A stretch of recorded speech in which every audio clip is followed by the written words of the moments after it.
recently I headed back up to Mom's in Foxborough, Massachusetts to ride another one of their great motorcycles. Now, before we get started, let me say thanks to Mom's for letting me ride these bikes, right? They are really gracious to let me do this.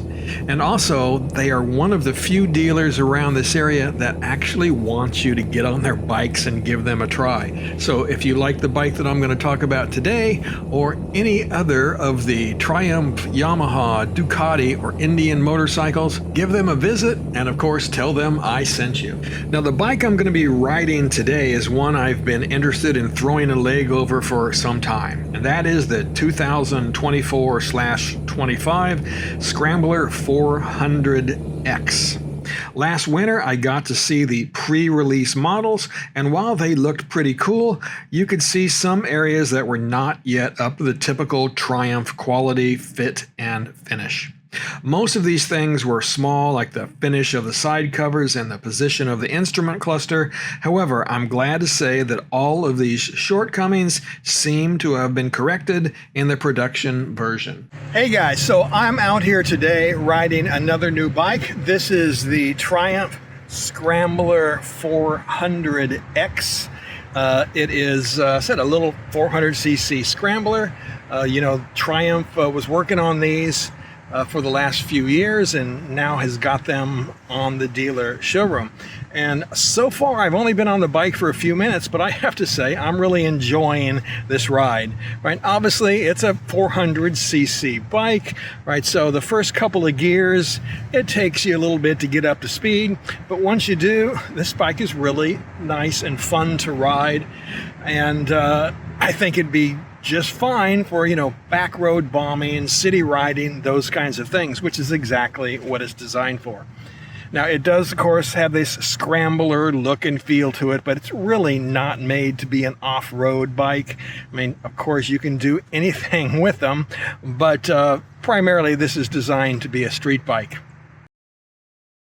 These small Triumphs are assembled by Bajaj in Chakan, India, and according to Triumph, they live up to the same standards as the rest of their motorcycle fleet.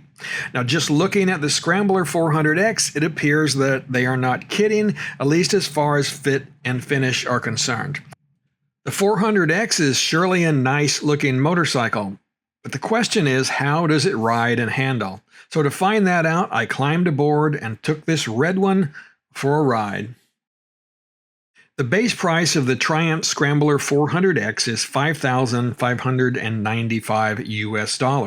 That includes the liquid-cooled 4-valve dual overhead cam single-cylinder engine that produces 39.5 horsepower at 8,000 RPMs, and the maximum torque is 27.7 foot-pounds at 6,500 RPMs. Clicking through the gears of the 6-speed transmission, this little Scrambler moves along nicely, but it is not going to win any 0 to 60 speed awards. After all, it is a 398cc engine. But once up to speed, the bike does respond well to throttle input.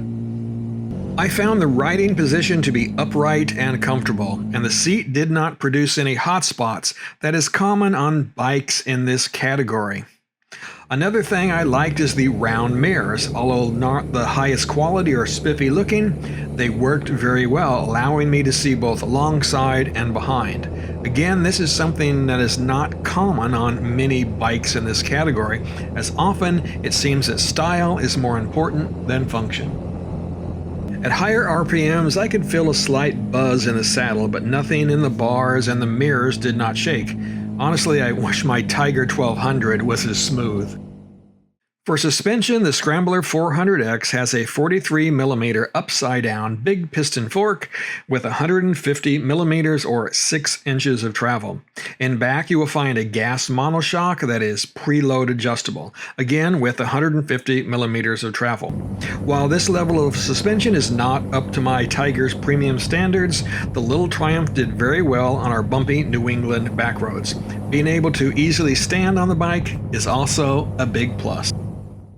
The brakes also worked very well, and I never felt they were lacking for stopping power.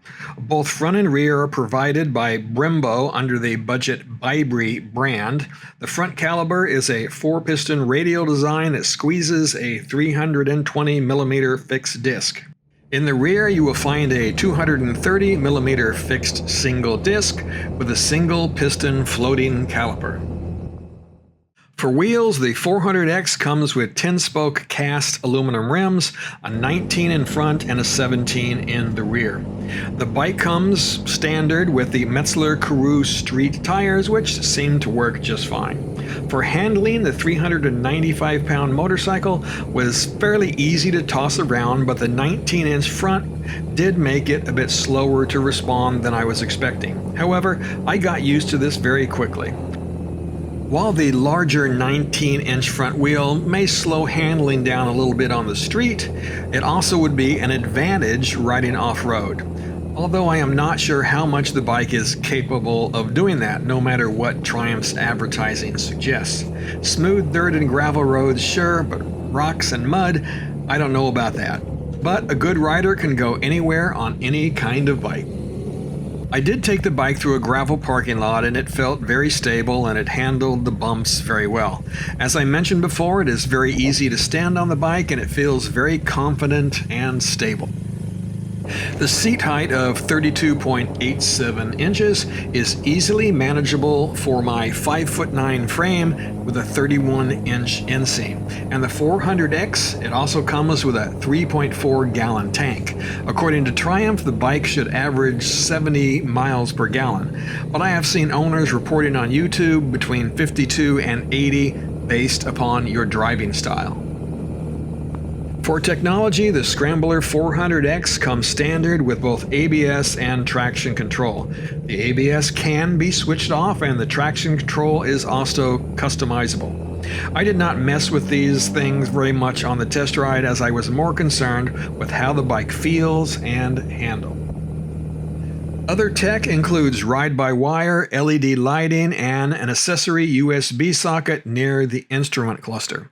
And speaking of instrumentation, it is pretty basic with an analog speedo, an LCD screen displaying the gear indicator, revs, and of course, it acts for changing ABS and traction control. It is all pretty basic. Again, I did not spend much time playing with the tech on this ride. Now, of course, Triumph offers a variety of accessories for this little scrambler. I configured one on their website with a luggage rack, front fender extender, screen and mounts, sump guard, comfort seat, as well as top and bottom crash guards. All of this brought the bike up to $6,610. That's $1,015 above the base asking price of $5,595. After spending 90 minutes or so riding this bike around the New England backroads, I have to say that I am pretty impressed. The bike looks great and it rides great. It is not going to blow you away with speed and acceleration. Again, as I've said before, after all, it's a 398cc bike making only 39.5 horsepower. But at 395 pounds, it feels light and it gets up and goes nicely. And by the way, the engine and exhaust sound great. A few negatives that I find include that 19-inch front wheel if you're riding on the street. The bike is slightly more sluggish than I was expecting, but again, that could be an advantage off-road. Second thing is that I did have a few instances where the bike did not want to shift from second to third gear. This happened when I was trying to go quickly through the gears, getting the bike to accelerate. If I slowed down and allowed the lever to fully return, well, then the transmission worked great.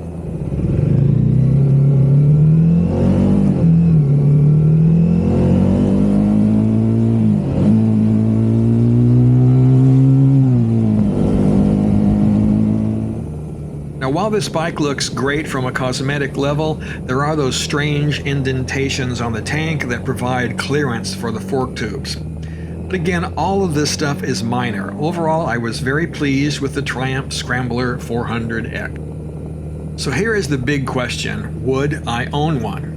Well, if I was a new rider looking for a starter bike, or an older rider looking to downsize, or someone maybe like me that was just looking for something small and fun for a backroad machine, well, yeah, definitely I would give this bike a shot.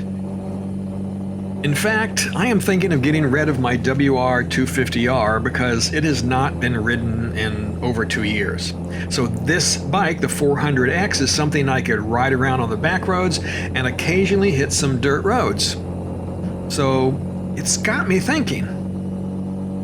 Of course, there is the question of reliability, and as a brand new model, well, we just don't know how this is going to turn out, and we're not going to know for some time.